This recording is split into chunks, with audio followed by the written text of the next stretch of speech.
Hey vous, j'espère que vous allez bien en ce dimanche. Aujourd'hui je suis ravie de vous retrouver pour vous présenter nos derniers achats geeks. Il y a du Disneyland Paris, du puzzle ou encore du sac. Mais avant de vous présenter tout ça, générique.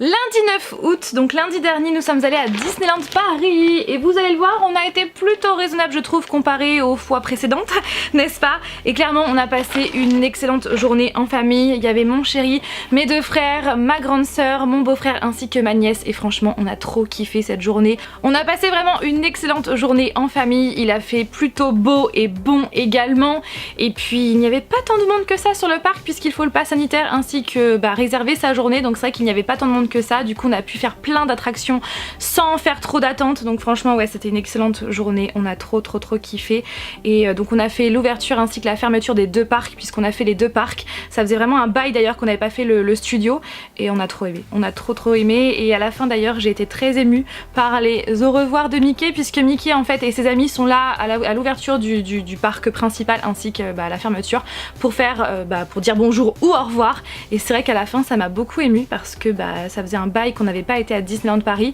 La dernière fois remonté à 2019 et du coup voilà avec la grossesse, avec les différents confinements et la fermeture des parcs on n'avait pas pu y aller jusqu'à ce jour et franchement ça m'avait fait un bien fou et de passer cette journée en famille franchement on a trop kiffé. Par contre non il n'y avait pas Alec avec nous, on a fait le choix justement de ne pas l'emmener avec nous tout simplement parce qu'on le trouve encore trop jeune pour profiter de Disney, voilà on a envie qu'il soit un petit peu plus grand pour qu'il puisse bien profiter de la magie de Disney donc je sais pas peut-être en fin d'année ou encore l'année prochaine je ne sais pas mais en tout cas j'ai trop hâte de l'emmener dans cet univers que j'aime tant. Voilà, donc sur ce trêve de blabla, on va quand même vous présenter mes achats, n'est-ce pas? J'ai donc craqué pour les oreilles de Grogu que j'avais vues sur la chaîne de Hello Maureen. Si vous ne connaissez pas cette youtubeuse, j'adore sa chaîne YouTube. Si vous avez envie de bien, comment dire, préparer votre séjour à Disney, c'est la chaîne qu'il faut suivre. Et du coup, elle avait présenté ces oreilles qui sont trop canons de Grogu. Comme vous le savez, Grogu, c'est la vie, on a une passion pour Grogu. Surtout Alec, et donc c'est vrai que voilà, je n'ai pas pu résister et j'ai acheté cette paire d'oreilles. Le seul souci, c'est que le serre-tête est assez serré, ce qui fait, d'où sa fonction de serre-tête, n'est-ce pas? Voilà, le problème c'est que comme il est assez serré, et bien je n'ai pas pu le porter très longtemps lors de cette journée pour éviter d'avoir un mal de tête tout simplement parce que je suis sujette à ça ayant une névralgie.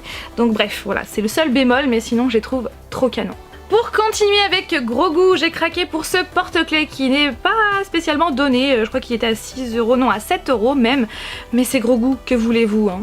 Regardez, il est tellement mignon donc je pense que je vais le mettre à mes clés de maison. Il est trop cute. À Frontierland, là où il y a notamment le train dans la mine ou encore le Phantom Manor, eh bien il y a une très grande boutique où on a craqué pour des plaques d'immatriculation américaines, de vraies plaques d'immatriculation qui ont réellement servi, puisqu'avec Flavien on en fait à la collection. On a une bonne vingtaine de plaques si je ne dis pas de bêtises et pour une bonne majorité on les a achetées aux États-Unis. Et quand on va à Disney, eh bien on aime bien en ramener parce que c'est très rare de trouver des vraies plaques d'immatriculation américaines qui ont réellement servi, qui ont réellement été en circulation. Et donc du coup pour la petite histoire on a craqué pour celle de l'Utah puisque nous sommes allés dans cet état en 2019, ça remonte tellement mais j'ai tellement hâte de retourner aux États-Unis, vous pouvez même pas imaginer à quel point. Bref, donc c'est un état que nous avons partiellement visité, donc il y a notamment un bout du Grand Canyon et le truc c'est que j'étais persuadée de ne pas avoir de plaque d'immatriculation de l'Utah, j'étais persuadée. Sauf que finalement en regardant dans notre collection, eh bien je me suis aperçue qu'on avait déjà une plaque de l'Utah, sauf que le design n'est pas du tout le même, mais ça reste l'Utah quoi. Du coup pour la petite histoire on a gardé cette plaque là de l'Utah et j'ai échangé avec mon frère, j'ai échangé donc l'autre plaque de l'Utah qu'on avait déjà, je l'ai échangé contre cette plaque là qu'il a acheté à Disneyland Paris parce que du coup il préférait celle qu'on avait de l'Utah et moins celle-là, voilà en gros. Et du coup je suis contente, maintenant c'est l'Arkansas qu'on n'avait pas et elle est pas mal cabossée mais ça fait son charme j'ai envie de dire puisqu'elle a réellement servi.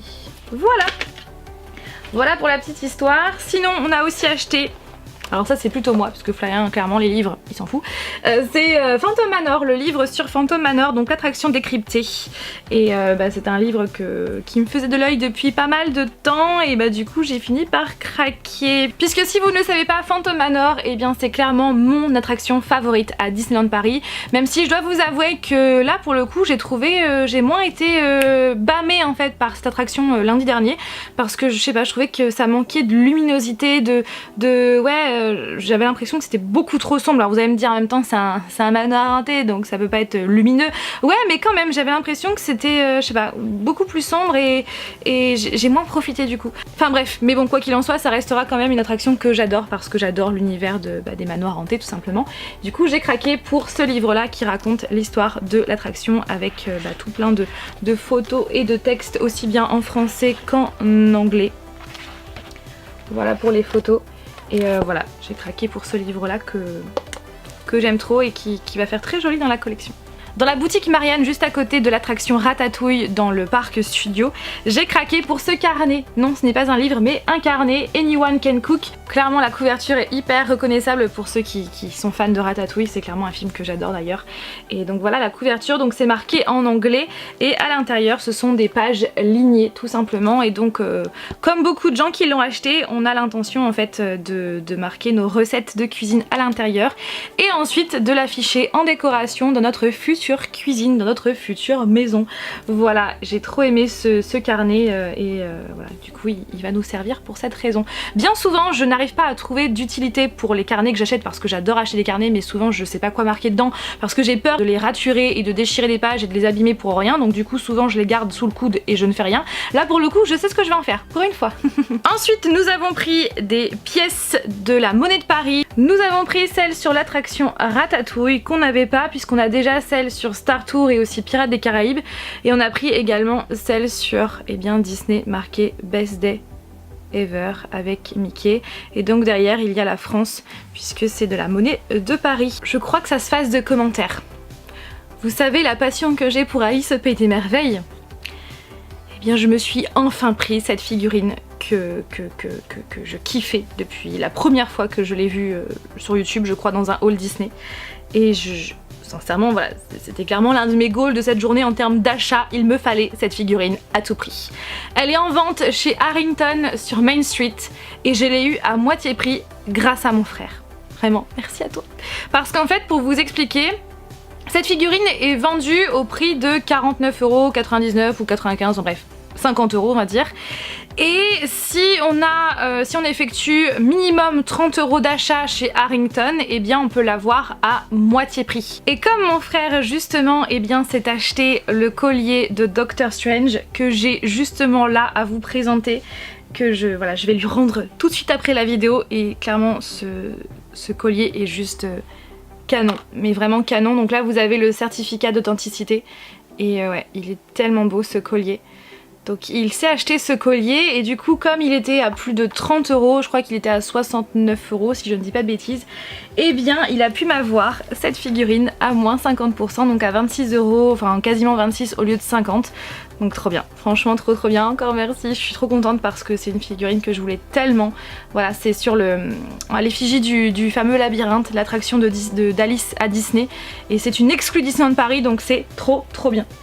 Et clairement pour la beauté des yeux, je vous remontre ce collier qui est juste trop beau. Pour les fans de Doctor Strange, voilà, vous le reconnaissez, il est canon, il est franchement canon. Et pour Alec, nous lui avons acheté Pégase, puisque tous les deux avec Florian nous adorons Hercule, il fait partie de nos dessins animés préférés. Et du coup voilà, on a pris Pégase en version enfant, il est tellement doux et tellement mignon avec ses deux petites ailes. Et tout de suite quand on l'a donné à Alec, il l'a tout de suite adopté. Voilà pour Disneyland Paris, maintenant je vais vous montrer le puzzle dont je vous avais parlé dans cette vidéo favori du moment, puisqu'en ce moment j'adore faire des puzzles. J'ai fait celui sur The Mandalorian, j'ai fait celui sur Peaky Blinders et là je suis en train de faire celui sur Harry Potter que j'avais depuis très longtemps et j'aime trop. Voilà, c'est clairement une passion en ce moment. Et donc il y a quelques temps, je me suis acheté celui sur The Witcher avec Gérald de Rive. Vous savez l'amour que j'ai pour cette série, j'ai trop hâte d'être à la fin de l'année pour mater la saison 2 qui j'espère sera sera tout aussi incroyable que la première. Et puis comme vous le savez, j'adore Henry Cavill, c'est clairement l'un de mes acteurs préférés, donc voilà, je suis trop contente. Mais je pense qu'il va être très galère à faire avec cette armure qui se... voilà, tout se ressemble et se fond aussi. Je pense que ça ne va pas être très simple, mais je m'en fous. Voilà, j'adore faire des puzzles en ce moment. D'ailleurs, à ce propos, en parlant de puzzle, il y a une abonnée qui m'a envoyé un message sur Instagram et qui m'a également laissé un commentaire sous ma dernière vidéo, que j'ai d'ailleurs épinglé, donc n'hésitez pas à aller le retrouver. Eh bien, elle m'a informé, elle nous a informé qu'en ce moment, il existait chez Nose, eh bien, des puzzles d'albums, de groupes de rock, notamment, il y en a un sur Queen. Malheureusement, je n'ai pas pu le trouver dans mon Nose, mais sachez qu'il existe. Donc ce sont des puzzles de 500 ou 1000 pièces qui sont aux alentours de 5 à 6 €, donc franchement, ça vaut trop le coup. Donc voilà, si ça peut vous intéresser, sachez qu'il y a ça là-bas. Mais dommage, pas dans le mien. Je sais pas vous, mais moi en tout cas j'ai hyper chaud, donc si vous entendez le ventilateur, ne m'en voulez pas, mais j'ai besoin d'air. La semaine dernière, nous avons fait une journée à Paris et nous avons été notamment au Quartz, donc c'est le centre commercial de Villeneuve-la-Garenne, et au Quartz, il y a une boutique qui a ouvert tout récemment, City Geek. Franchement, retenez ce nom. Cette boutique est incroyable. Il y a des comics, il y a des mangas, il y a des pop, en veux-tu, en voilà. Chaque section du magasin est thématisée, il y a des sacs Loungefly, il y a tout plein de figurines différentes, il y a... enfin bref, il y a un choix juste incroyable et j'adore la mise en scène. Et le clou du spectacle, le clou de cette vidéo, la cerise sur le gâteau, voilà, the last but not least, voilà, le meilleur pour la fin, c'est ce que j'ai entre les mains, que Flavien m'a offert lors de cette virée parisienne au magasin City Geek. J'ai tout de suite craqué dessus et finalement je suis partie dans une autre boutique et finalement Flavien a prétexté aller ailleurs et il est retourné dans cette boutique pour me l'acheter. Il s'agit de mon tout premier Loungefly. Je pense que ça se passe de commentaires. Voilà. C'est donc la fameuse armure d'Iron Man avec son gant et les fameuses 6 gemmes dessus à la fin de Endgame. Cette scène, j'arrive toujours pas à m'en remettre en fait, et ce sac est tellement beau. D'ailleurs il y a eu un débat entre Flavien et la vendeuse, puisque la vendeuse était persuadée que c'était le gant de Thanos et Flavien a dit non, c'est vraiment le gant, enfin l'armure d'Iron Man. Donc ils ont eu un petit débat, et pareil à Disney, puisque c'était le sac que je portais lors de notre journée à Disney, et il y avait deux jeunes filles derrière qui faisaient ce débat là aussi. Et non, c'est bien l'armure d'Iron Man parce que déjà elle est rouge, elle est bordeaux. Et il y a marqué aussi I love you 3000. Voilà, c'est... Je trouve que ces petites choses là, cette phrase rajoute un truc en plus au sac qui fait qu'il est encore plus canon. Et à l'intérieur, c'est marqué I am Iron Man, I am inevitable. Voilà, avec mon super accent anglais, n'est-ce pas? Il est... oh là là, il est tellement beau ce sac, je suis tellement fan. Vraiment il est canon, il est tellement beau. Puis il est tellement d'excellente qualité, bon en même temps le prix quoi, parce que les sacs Loungefly ne sont pas du tout donnés, hein, ils coûtent un bras. C'est d'ailleurs pour cette raison que je ne m'étais jamais autorisée à m'en acheter un, et d'ailleurs c'est Flavien qui me l'a offert. Et encore merci, je suis trop fan. Je suis trop fan et il n'est pas lourd, enfin il est hyper confortable. Je l'ai porté pendant toute ma journée à Disney et franchement il est top, il est vraiment top. Voilà pour la cerise sur le gâteau. Mais j'ai une deuxième cerise sur le gâteau, un deuxième clou du spectacle. Ouais, c'est vous savez, c'est comment dire, le rappel. Parce qu'en fait j'ai oublié de vous présenter ça. C'est le cadeau que Flavien s'est fait pour ses 30 ans. Il s'est donc offert le marteau de Thor, Jonathan, Mjolnir. Ouais, qui est trop canon, qui pèse quand même et qui s'allume là, je crois. Ouais, il s'allume là. Et il s'illumine en fait sur les côtés. Et je crois que si on dit Thor ou je ne sais plus quelle phrase, vous avez le symbole en fait qui s'affiche au milieu. Mais ça il faut que je demande à Flavien comment on le fait apparaître. Voilà, et il est vraiment hyper canon. Avec la lanière, et donc si vous voulez bien sûr hein, on peut éteindre l'animation si ça veut bien, voilà.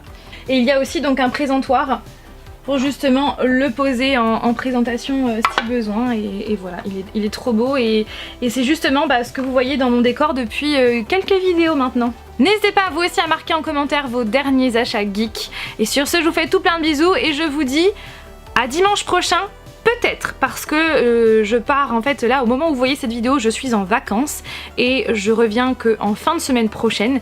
Du coup je ne sais pas si je vais avoir le temps de tourner une vidéo et de la monter d'ici là. Donc peut-être qu'il y aura une vidéo dimanche prochain.